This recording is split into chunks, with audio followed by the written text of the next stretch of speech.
Hello বন্ধুরা, আজ 29 December সোমবার। চলুন শুরু করি আজকের বরাক উপত্যকা তথা সমগ্র আসামের গুরুত্বপূর্ণ সংবাদগুলি দিয়ে। অসম জ্যেষ্ঠ নাগরিক সম্মেলনের পক্ষ থেকে বৃদ্ধ ভাতার পরিমাণ বৃদ্ধির দাবি জানানো হয়েছে। সংগঠনের বক্তব্য অনুযায়ী বর্তমানে 250 টাকার ভাতায় নিত্য প্রয়োজনীয় খরচ, বিশেষ করে ওষুধের ব্যয় মেটানো সম্ভব নয়।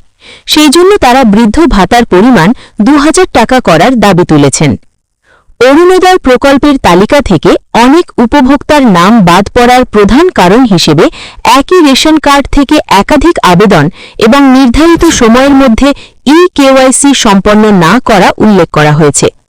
প্রশাসনের পক্ষ থেকে জানানো হয়েছে, ভবিষ্যতে এই প্রকল্পে আবেদন করার জন্য আধার কার্ড, রেশন কার্ড এবং ব্যাংক অ্যাকাউন্ট থাকা বাধ্যতামূলক হবে। হাইলাকান্দি সহ রাজ্যের বিভিন্ন এলাকায় চলমান উচ্ছেদ অভিযান বন্ধের দাবিতে মুখ্যমন্ত্রীকে খোলা চিঠি দিয়েছেন সাংসদ বদর উদ্দিন আজমল। চিঠিতে তিনি উচ্ছেদের ফলে সাধারণ মানুষের দুর্ভোগ তুলে ধরে মানবিক দৃষ্টিকোণ থেকে সিদ্ধান্ত নেওয়ার আহ্বান জানিয়েছেন। অন্যদিকে বিহালির বাগমারি এলাকায় 265 বিঘা জমিতে বড় উচ্ছেদ অভিযান শুরু হয়েছে। প্রশাসন সূত্রে জানা গেছে, মোট 433টি পরিবারের মধ্যে হাইকোর্টের স্থগিতাদেশ প্রাপ্ত 68টি পরিবারকে বাদ দিয়ে বাকি পরিবারগুলির উচ্ছেদ কার্যকর করা হয়েছে। দীর্ঘদিনের আন্দোলনের পর কেন্দ্র সরকার রেশন ডিলারদের কমিশন বৃদ্ধিতে নীতিগত সম্মতি দিয়েছে, তবে কমিশনের সুনির্দিষ্ট পরিমাণ এখনও ঘোষণা করা হয়নি। এই পরিস্থিতিতে রেশন ডিলাররা মাসিক ন্যূনতম 50,000 টাকা আয়ের দাবিতে আরও বৃহত্তর আন্দোলনের প্রস্তুতি নিচ্ছেন।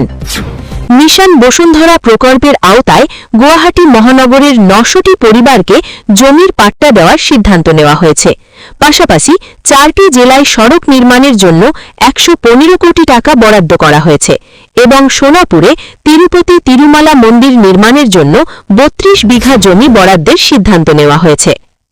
আজ অলগাপুর কাঠলিছড়া সমষ্টির ইটরকান্দি নারায়ণপুর পাট 1-এর বাসিন্দা মাজারুল ইসলাম বড় ভূঁইয়া নিজ বাসভবনে বিদ্যুৎস্পৃষ্ট হয়ে ইন্তেকাল করেছেন।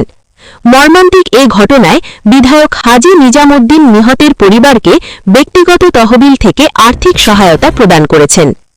পাটারকান্দির বাজারিছড়া এলাকায় এক চাঞ্চল্যকর ঘটনায় মেয়ের হাতে মা খুনের অভিযোগ উঠেছে। অভিযুক্ত মেয়ে মমিনা বেগমকে আটক করেছে পুলিশ এবং ঘটনার তদন্ত চলছে। হিন্দু দেবীকে নিয়ে সোশ্যাল মিডিয়ায় আপত্তিকর পোস্ট করার অভিযোগে রাতাবাড়ি এলাকা থেকে সাবির আহমেদ নামের এক যুবককে গ্রেপ্তার করা হয়েছে। ঘটনার তদন্ত চলছে এবং আইন অনুযায়ী পরবর্তী পদক্ষেপ নেওয়া হবে। জনসংখ্যা ও আদমশুমারি প্রসঙ্গে মুখ্যমন্ত্রী হিমন্ত বিশ্ব শর্মা দাবি করেছেন, 2027 সালের পরবর্তী আদমশুমারিতে বাংলাদেশি বংশোদ্ভূত মুসলিম জনসংখ্যার হার প্রায় 40% পৌঁছতে পারে। 2011 সালের আদমশুমারিতে এই হার ছিল 34%। বিষয়টি নিয়ে রাজনৈতিক ও সামাজিক মহলে তর্ক শুরু হয়েছে। প্রদেশ কংগ্রেস প্রধান গৌরব গগৈ জানিয়েছেন, আগামী বিধানসভা নির্বাচনে কংগ্রেস এককভাবে 100টি আসনে প্রতিদ্বন্দ্বিতা করবে। বাকি আসনগুলি মিত্র দলগুলির সঙ্গে আলোচনা ও সমঝোতার মাধ্যমে ভাগ করে নেওয়া হবে। আজান পীর সাহেবকে নিয়ে মুখ্যমন্ত্রীর মন্তব্যের তীব্র প্রতিক্রিয়া জানিয়েছেন এএমএসইউ সভাপতি রেজাউল করিম।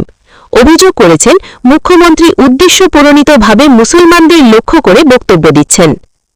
অনলাইন ক্যাব পরিষেবায় মহিলা যাত্রীদের নিরাপত্তা জোরদার করতে নতুন নিয়ম চালু করা হয়েছে। উবার ও ওলা সহ বিভিন্ন ক্যাবে মহিলা যাত্রীরা চাইলে নারী চালক নির্বাচন করতে পারবেন এবং টিপস দেওয়ারও আলাদা ব্যবস্থা থাকবে। রেল যাত্রীদের জন্য নতুন নিয়ম অনুযায়ী 1 জানুয়ারি 2026 থেকে কনফার্ম টিকিটের যাত্রার তারিখ পরিবর্তন করলে আর কোনো ক্যান্সেলেশন চার্জ দিতে হবে না। আন্তর্জাতিক খবরে পাকিস্তানের প্রেসিডেন্ট আসিফ আলী জারদারি দাবি করেছেন, ভারতের অপারেশন সিন্ধুর সময় পাকিস্তান আতঙ্কিত হয়ে সিজ ফায়ারের আবেদন করতে বাধ্য হয়েছিল। ভারতের হামলায় পাকিস্তানের 11টি এয়ারবেস ক্ষতিগ্রস্ত হয়। অপরদিকে প্রধানমন্ত্রী নরেন্দ্র মোদী 2025-এর শেষ মন কি বাত অনুষ্ঠানে অপারেশনের সাফল্যের কথা তুলে ধরেন এবং 2026-এর চ্যালেঞ্জ ও লক্ষ্য নিয়ে আলোচনা করেন। মার্কিন মহাকাশ গবেষণা সংস্থা নাসা ঘোষণা করেছে যে তারা শীঘ্রই চাঁদে মানুষের বসতি বা কলোনি স্থাপনের পরিকল্পনা শুরু করতে যাচ্ছে। যার মাধ্যমে বৈজ্ঞানিক গবেষণা সম্প্রসারণ এবং স্থায়ী বসতি স্থাপন সম্ভব হবে। রাশিয়ায় কাজের প্রতিশ্রুতি দেখিয়ে সেনাবাহিনীতে বাধ্যতামূলকভাবে অন্তর্ভুক্ত করা হয় এমন অন্তত 10 জন ভারতীয়ের মৃত্যু নিশ্চিত হয়েছে। ভারত সরকার ঘটনা নিয়ে উদ্বেগ প্রকাশ করেছে এবং পূর্ণ তদন্তের দাবি জানিয়েছে। সবশেষে আবহাওয়ার খবর। আজ বরাক উপত্যকার 3 জেলায় আকাশ কিছুটা মেঘলা থাকবে। 3 জেলায় সর্বোচ্চ তাপমাত্রা প্রায় 24 ডিগ্রি সেলসিয়াসের এবং নিম্নতম 12 ডিগ্রি সেলসিয়াসের কাছাকাছি থাকবে। এই ছিল আজকের বিশেষ সংবাদ। ভিডিওটি ভালো লাগলে লাইক করুন আর এইভাবে প্রতিদিনের তথ্যপূর্ণ খবর পেতে চ্যানেলটি সাবস্ক্রাইব করতে ভুলবেন না। ধন্যবাদ বন্ধুরা, আগামীকাল আবার দেখা হবে নতুন খবর নিয়ে। জয় হিন্দ।